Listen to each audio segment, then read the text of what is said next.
Alors bonjour à tous, donc cette vidéo doit vous permettre de compléter un schéma de conclusion sur le chapitre 5 d'Histoire, sur l'affirmation des rois capétiens et valois. Et ici vous avez la première partie, donc l'affirmation des rois capétiens.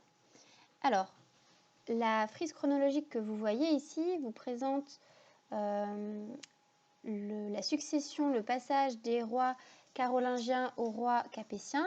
Donc c'est d'abord la famille de Charlemagne qui règne, la dynastie des Carolingiens jusqu'en 987.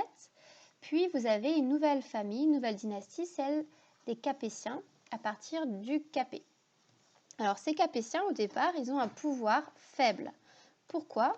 Parce qu'on voit sur la carte A, ils ont un domaine royal très réduit. Alors un domaine royal, ça veut dire les différentes terres que le roi va gérer directement. Là où il peut prélever les impôts, là où il règne directement. Les autres parties du royaume sont dirigées par des ducs, des comtes, des vassaux du roi, mais qui ont souvent des terres plus riches, plus étendues que le domaine royal. Et en plus, on voit donc sur cette carte A que l'un des vassals est en même temps le roi d'Angleterre. Donc le duché de Normandie appartient au roi d'Angleterre. Ça veut dire qu'une partie du royaume de France est dirigée par le roi d'Angleterre. Donc, les rois capétiens, comme Hugues Capet, le premier d'entre eux, sont plutôt fragilisés, plutôt faibles au départ. Mais les choses vont changer puisque certains rois capétiens vont réussir à s'affirmer. Je vous donne un exemple. Philippe Auguste, qui règne de 1180 à 1223, va réussir à renforcer son pouvoir. Alors, comment il fait ? Philippe Auguste, la première chose qu'il va faire, c'est remporter des victoires militaires. Il va réussir à étendre le domaine royal, les territoires qu'il gère directement, grâce à des victoires militaires.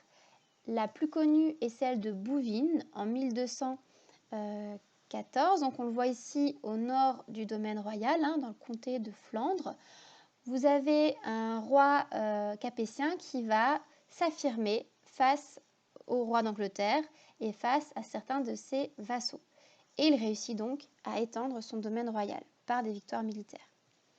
Il y a aussi une affirmation administrative. Il va réorganiser le domaine royal. Il va notamment centraliser son pouvoir à partir de Paris.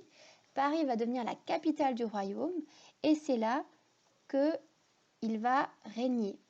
Il y a le palais royal au centre de l'île de la Cité et c'est depuis ce palais qu'il va exercer la justice, qu'il va rencontrer les différents administrateurs, les différents fonctionnaires qui vont lui transmettre des informations sur tout son domaine et il va aussi prélever les impôts et garder les impôts à Paris. Pour l'aider dans cette tâche de gestion du royaume, il va faire appel aux baillis. Les baillis, ce sont des fonctionnaires qui sont nommés par lui, par le roi, et qui vont être chargés de prélever les impôts, donc de récupérer les impôts dans le domaine royal, et ils vont aussi faire appliquer la justice du roi dans tout le territoire. Comme le domaine royal s'est étendu, il a besoin de tous ces fonctionnaires pour régner. Et pour organiser aussi au mieux son royaume, il va utiliser les ordonnances, donc des lois écrites qu'il rédige pour que ces décisions soient appliquées partout. Vous en aviez un exemple dans le questionnaire avec le document 4, une ordonnance de Philippe Auguste qui parle justement du rôle des baillis et qui présente Paris comme la capitale du royaume. Alors, Philippe Auguste est l'un des rois qui a réussi à s'affirmer grâce à ses victoires militaires et grâce à la réorganisation administrative du royaume. Il y a aussi un autre roi qui va s'affirmer, c'est Saint Louis ou Louis IX, qui règne de 1226 à 1270. Et lui, il va notamment s'imposer par rapport à la justice. Alors ici, vous voyez Louis IX qui porte une couronne et une auréole et qui est en train de condamner Enguerrand de Coucy. Enguerrand de Coucy est un seigneur qui dirige donc une seigneurie et qui normalement peut exercer la justice dans sa seigneurie. Là, c'est un rappel des précédents chapitres d'histoire. Sauf que le roi juge que Enguerrand de Coucy a été trop sévère. Enguerrand de Coucy a pendu 3 hommes qui l'accusent injustement d'avoir braconné sur ses terres et le roi, Louis IX, considère que cette sanction a été trop sévère. Donc il va condamner Enguerrand de Coucy à payer une amende assez élevée et à faire pénitence, c'est-à-dire à aller en pèlerinage pour se faire pardonner. Donc là, on voit que le roi s'affirme face au seigneur du royaume. Il dit « Je suis plus important que vous, ma justice royale est plus importante que la vôtre et je peux vous condamner si je vous juge trop sévère. » Là, c'est une affirmation par rapport à tous les vassaux, les seigneurs moins importants à qui il a donné des fiefs. Là encore, vous pouvez relire les chapitres qu'on avait vus par rapport à la féodalité, au lien entre les différents seigneurs. Donc, Louis IX va aussi s'affirmer grâce à sa monnaie. La monnaie en or que vous voyez ici est la monnaie royale.